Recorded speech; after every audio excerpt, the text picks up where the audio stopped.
Hello, and obviously, welcome to yet another exciting edition of Emerge. I am your delightful host. You can call me Ulo. And of Delightful course, indeed. I am not alone because what would this show be without amazing people? Is she talking about me? So Welcome. humbled to be here. Welcome, hip hop artist and entertainer. Well, he calls himself. I'm going to read this because I literally had to go to his bio, and it's deliberate that I do this. He calls himself Steezy, Yeah. aka Mwana Mayori, There's so many AKAs. huh? aka Player. Hidden Hidden player. Yeah. Don't forget the hidden. AKA Hidden Player and AKA the Rhyme Maniac. Listen. That's right. There, I'm like, yes, he is the Rhyme Maniac. But let's talk about the Hidden Player. Why? Oh, the hidden player. That's a special character in every game. So it could be a video game. There's always this hidden character that you have to unlock. Like they don't come with the package when you get it. So until you play to a certain position, then you unlock that character. Why does the Zambian in me think it's the other kind So I'm of... the unlocked character. Well, welcome to Steezy. Emerge. So glad to be here.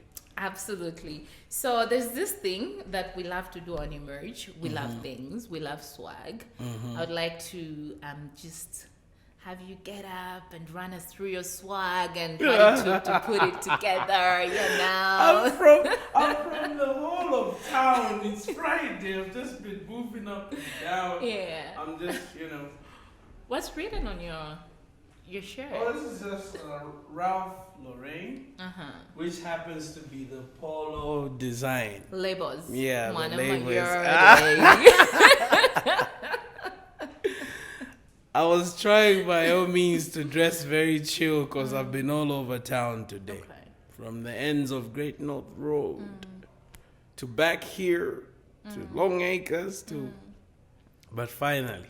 If chill is really that good, then I guess we need to add another AKA here and call it the Swagger Man. The Swagger Man. Absolutely. I don't know. Maybe I'm just being nice. No, I mean, But I'll be back very swagged up next time. Since I know now that there's an edition where they check your... well, it doesn't happen all the time. We love surprises here. So you come in Nice. and the next time we're checking your wallet. They're not, we want to see nobody's what's even in there. interested. After you've got all swagged up, everybody's just like, today we just want to see, let's see how much do you have on you. That's crazy.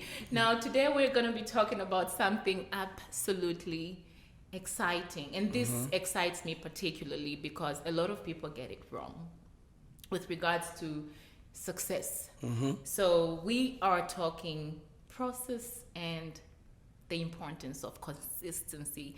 And when it comes to this conversation, I couldn't think of any better person than you are the king of consistency. Are you sure? Me, I'm not consistent. I'll probably not even finish this interview. I'm just kidding. I need sponsor. We need to finish the I'm chat. just kidding.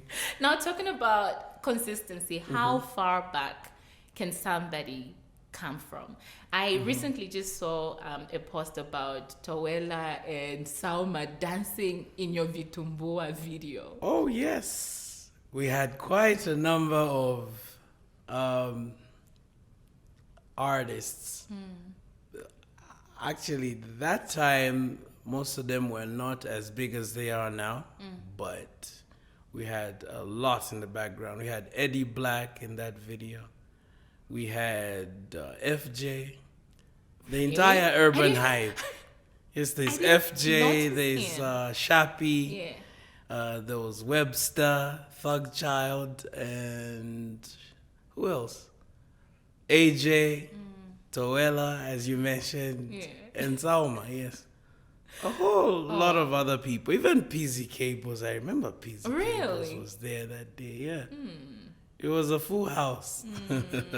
It was a full house, and if I think about just describing you, you are somebody that manages to pull crowds together for a greater cause. Really? Why is it that? I'm grateful for that. Yeah, is it a strategy you use, or you just believe in collaboration? I believe in collaboration. Whenever you need someone, and if you need someone, it's best to get that person involved. You can't do everything on your own. Yeah. You know, it's the sole mistake that most people make, even when they're trying to bring together a team. If you're behind the camera, you're behind the camera. If you're doing the presenting, you're doing the presenting. Yeah. If you're the lighting person, do the lighting perfectly. That's how you get, ideas. And that's how you get a compact package of whatever it is you're trying to achieve. Now, one thing that's actually interesting about how you pick people is that they all look perfect in their roles. How do you do it? How do you strategically pick people to work with? Because, collaboration alone is a thing, but it's also picking the right people that makes the project work. I guess it's just the energy of somebody when you converse with them, even though it's not behind the camera. The kind of conversations you have when you're just sitting and chatting, you can tell this person is, capable of being here, capable of doing that. Sometimes you even end up asking someone, do you sing? Because you seem like a person who's, been in studio, or some people just give out that energy.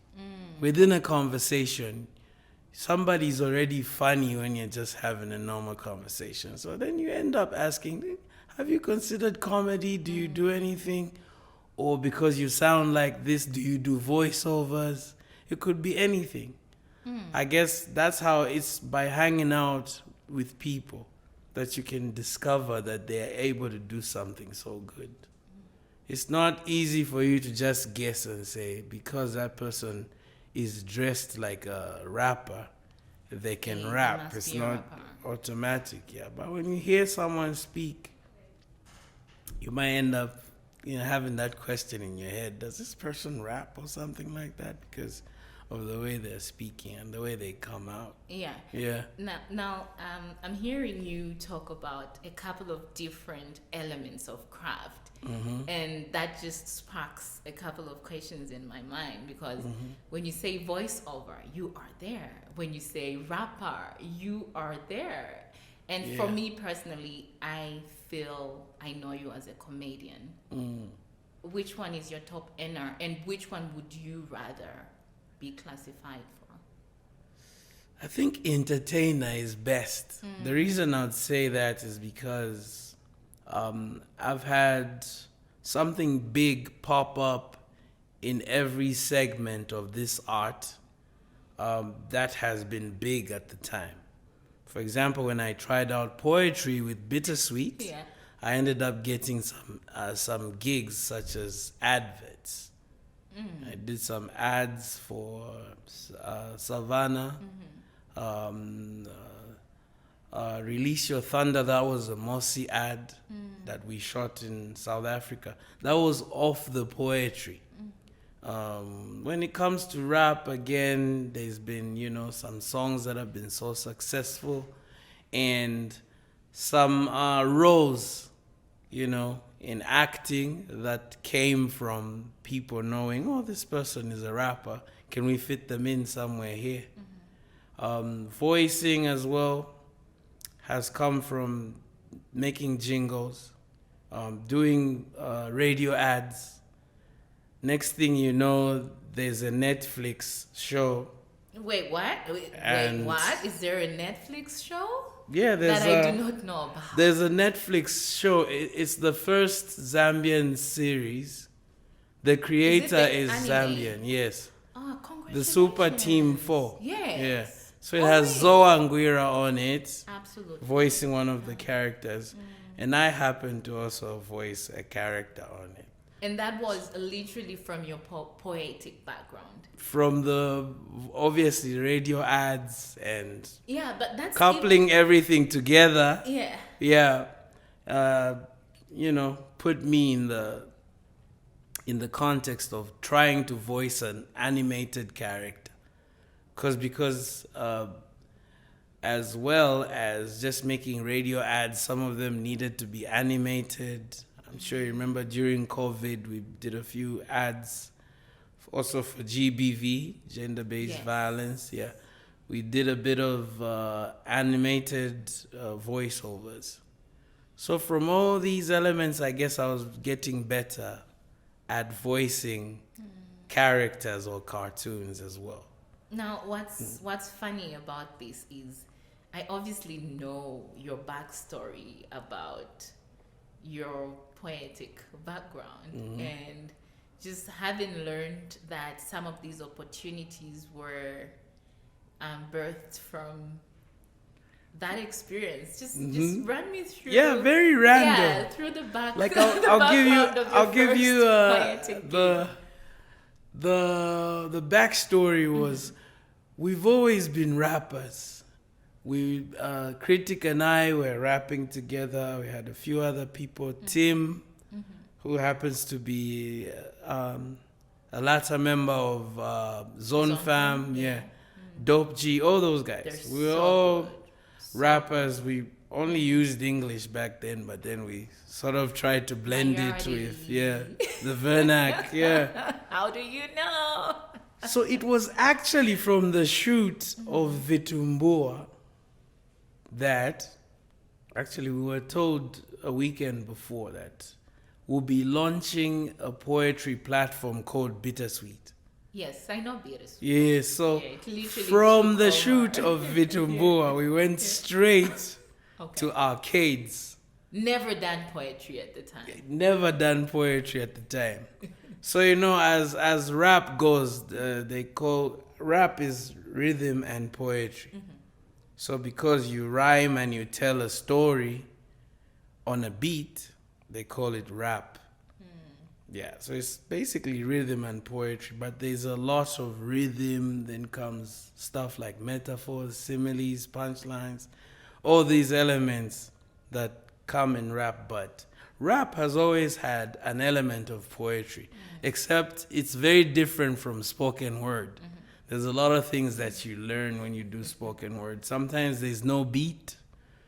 You're live on stage, you need to express, and everybody is personify, quiet. Everybody's quiet, you need to add character, and so all these elements come from you learning more about the poetry side of things, or just watching others do it, How do they do it? What do they consider the most when they write? And they obviously have to memorize everything in their head, because I've never seen a poet get on stage and pull out a book and say, "This is my poem." So it was a challenge for me because I don't have a very good memory. I'm not so good at remembering things. Why do I have a hard time? This is true. I ended up freestyling most of my pieces. Like I would prepare, like this is what I'm going to say. Then the words go away. And I just start saying stuff off the top of the head. And the people don't easily notice. Because they never know. Yeah, they never know. They're not gonna know. You're not gonna know. Gonna know. Who's gonna know? Yeah. They're never gonna know. Yeah. So yeah, that was like the first experience was coming from a video shoot. We end up to this place where we've been invited. It's the launch of this poetry platform. We went there and we were asked to share. And we all did. We shared like very short pieces, but we learned a lot from the actual poets that were sharing the stage with us that day. I remember we had Scarlett, Jemima's her real name, and I think Salma had come through as well. The whole of the So Good Entertainment team that time, Superman. Was the late Mandiva So Good Entertainment at the time? Was he in it? Or who's that? The late Mandiva. I think that's where I knew So Good from. We did a lot of work with him. Okay. So he was obviously collaborating with us on several occasions. So it made him look like a part of us. Absolutely. But because our Yeah. our house, I would say our studio house was open to almost everybody. We wanted to collaborate with everybody. We had everybody and anybody coming through, and that's how we ended up knowing most of these people. That's how we ended up collaborating, working together, friendships just from being in one place. Now, for me, you going to your poetry gig seems like an opportunity to make a little bag. Yeah. And that entails process because the arts industry, you don't just get in, except for a few exceptions. You do not just get in. A few exceptions. I guess. You do not just get in. I would like to know, what did that process look like for you? And when did you start making real money from your craft? So I would say passion is a huge element of any art. When you first do it, it's not like you're thinking, I'm going to make money when I go do this. But you have the passion, you've been writing, you want to share, you want to see people's response. Are they going to love my poetry? Are they going to love my comedy? Whatever it is. The passion should be the first thing. If you do something passionately, someone will see the value of your art. And they'll begin to pay you. At some point, they'll say, so how much if we get you to do what you did at that place, at this event? How much are you going to charge us? Then that's how, everything starts. You grow from just doing stuff for free. Yeah, I've done a lot of free stuff. You've done stuff for free? Yeah, so many times. For a very long period of time. You strike me as a shrewd businessman. Right? Now that I have a manager who doesn't play around when it comes to the kwacha, she's just very staunch about everything. How long is he going to do this? You want him to host this? You want him to share a piece? How long is a piece? How much are you going to pay? These are our rates. So at some point, everything has to... if you're going to continue doing something passionately, it's something you love, to stay away from you getting another job on the side to say, apart from the art, I also do this. The art should start paying at some point. And if it pays, then it's just a reward of something you already love doing and you're passionate about. Well, I know you say it so simply, like if it starts paying, but what if it's actually the only thing you have going, K-Star? Then you have to stick to it. The problem becomes when you're not making money off it, and then society has, pressures. There's certain things that arise. Maybe you need to pay for somebody. Some people in relationships need to spend on their partner. Of course. So, all that kind of stuff. Yeah. All that pressure from society is what takes away the, what can I call it? The patience for the time when, some people have been in art for more than 30 years and they're only starting to get paid after 30 years of being in the arts. How long did it take you to actually start making real money? Real money. When you say real money, then I have to push up the years. Okay, but look, because there was a point at which the money was there, but it was not like... But when I come to your page, this is literally an advert from the MTN. Was it the Momos? Yeah. Yes, it was from... I remember, we started doing a lot of advertising for MTN with mobile money. That was one of our very first clients. If I were to talk about online advertisement, it was actually MTN. Okay. So I would say around maybe 2014. Really? Yeah, after 2014 is when I started making some real money off the art. That's when I called it quits for everything else I was doing. I was doing some graphics designing on the side. I was doing a lot of computer stuff, information technology. Then I ended up just saying, forget this. I'm going this way.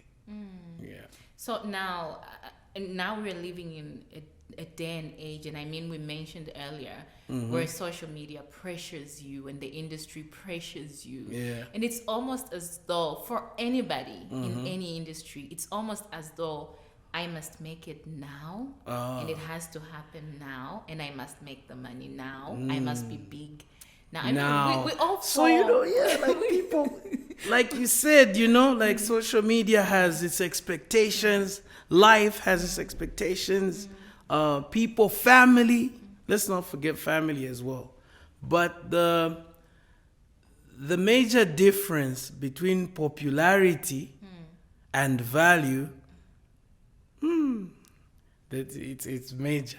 All I can say is there's a major difference. You can be popular and not make any money at all.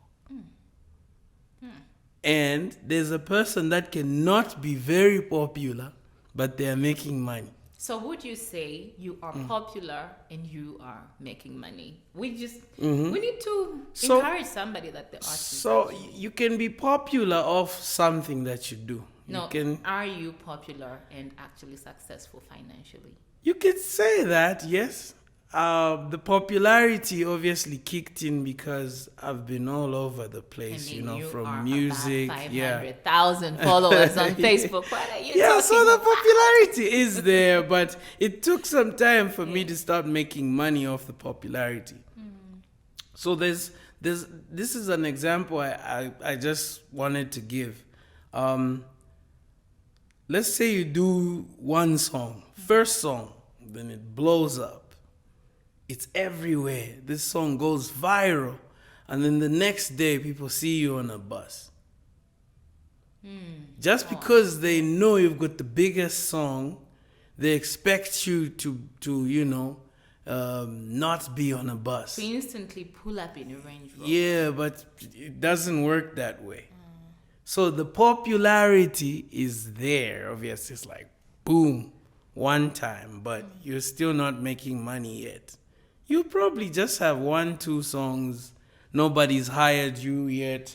Nobody's called you to perform somewhere. Nobody's made any gigs for you. So then the people make this assumption that if somebody's popular, they have money. But I know a lot of popular people that do not have the money yet. So it's when, things like corporates come in, management, you get someone to get you these gigs to showcase what you're capable of doing to the right people who are gonna pay for the service or the art that you're able to provide. So, till then, you just be known everywhere. Wow. We see this person on Facebook every day. They do this, they post videos, but maybe financially, that's not it. That's why you find that somebody has a 9-to-5. They're popular, but they still have to go to work somewhere else, which means the art is not providing the finances just yet. But then once you divide attention, because the 9-to-5 also, it commands devotion. You need to be devoted to your work. But what do you do? I mean, what do you do about a situation like that, especially when real needs arise? So it takes away then from your art, because your time and devotion is going to something else. It's definitely going to take away from your art. How long does it take to actually establish a lucrative brand? So for everybody, it's a different time frame. Yeah.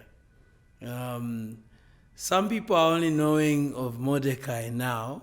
right? Because he had one of the biggest songs that just blew up, went very viral. But for how long has he been in the background trying to get that moment, you know? So I guess for everybody, for some people, it's just right away they try out something. The song luckily goes viral. But also, they still It have could to be do some anything. building. You Yeah, might get, but you might then blow up. there's some people that get lucky when they do not possess the talent that they are perceived to have. So some people, it just happens accidentally. They try one song, everything works out. Now everybody's waiting for, where's your next project? Where's your full project? And then they fail to live up to the expectation. And this is precisely Yeah. why we're having this conversation. Because some people want it now, but do you Yeah. have what it takes to sustain it? Because even if it happens in reverse, where Yeah. you work for it, Yeah, then it works out later. Yeah. You've built muscle. exactly. Or it happens, but you already have what it takes. You need to be willing as well when it happens overnight. You need to be willing to sleep 2 hours. So I guess the right thing to do is spend more time on building and perfecting the art than trying to get something to come out viral. Crazy. Yeah, What's next for you? I mean, I know you a are whole cooking. album with the guy you just saw over there. Where is he? Yeah, I don't know where he's gone. We Would dropped have the put it song into the today. camera, Yeah, we yeah. dropped the song today. So as a critic, he's a rapper, and as K-Star is an entertainer. When we come together, we have a rap group that's called 2-1. We spell the 2 with the actual digit 2, W-O, then the 1 digit N-E. So we dropped the song today. So just replace the letter T with the digit 2. Ah, that's creative, man. Like a flipped T. I like that. Yeah, so it's basically an entire project, an album for rap, because I starved my rap followers for some time because I've been doing all these other things I mentioned, the poetry, Yeah. the stand-up comedy, the acting, the voiceovers. But at the moment, we have been working on an album, and we dropped the song today. Man, what do we expect from this album? Everything. It's the best Everything you is hear. quite- It's the best you hear so Something far in Africa. Yes. Yes, not just in Lusaka or Zambia. We're working really hard, and we're confident that this will be the best project to come out of this place. I wouldn't doubt that.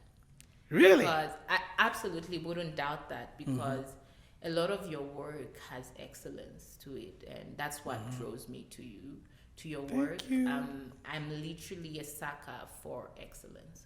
Thank you. Please open that box I'm so and humbled. Oh, there's a box. I was about my to go director for my is like drink. bleep bleep bleep bleep, and I'm like, listen, I need There's to play again with the hidden little player. sticker pick notes one. in here. You just want I'll pick one, whichever. and in under a minute or something, you just close it up. Okay. So do I pass this to you? No, Or you read read what's it. on I mean, I think you read better. I didn't go to these private schools you went to. Case. What is the most embarrassing thing you've ever done? Yeah. Wow.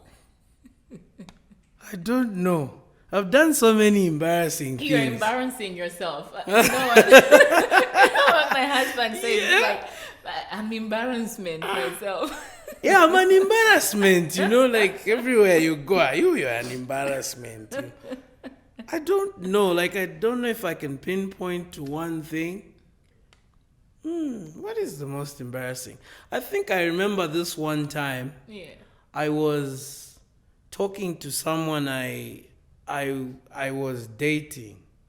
So we broke up, and then they started hanging out with a certain girl who was very naughty. Okay. So when I say naughty, she was like known everywhere. She was dating Balis. And that time we were like a lot younger. And she was seeing 50-year-olds. So Crazy. I was trying to call up the person that I was dating because I still cared. Just telling her, you know what, this person is not a good person for you to hang out with. She's like this, she's naughty, everybody thinks she's all over the place. Please. But then I ended up saying all these things to the actual person. She's the one that was on the phone? Yes, so like... Damn, bastard. It was this crazy. This is where we end the show for now. It's only because I care. I'm like trying to... Please, I know that girl. I've hung out with her. Oh my gosh. Don't. You'll be labeled the Ntwenkane in this city. On that note, let's end it on this embarrassing note. I hope you really had a chance to fix the chaos. I don't know if she's ever forgotten about it, but Oh yeah, my gosh. it Well, looks if like you're everything's watching, fixed. This is me sending an apology to you. Mr. Kista is a really nice person. Thank you so I'm much. sorry. Thank you for making it to Emerge, Kesta. Thank you for having me. An absolute pleasure. Fantastic. Absolutely pleasurable having Kesta. Thank you so much for joining the conversation today. Please do let me know which part of the conversation stood out for you. And like I always say it, if there is anything that you want to do, if it stands right and serves purpose, then go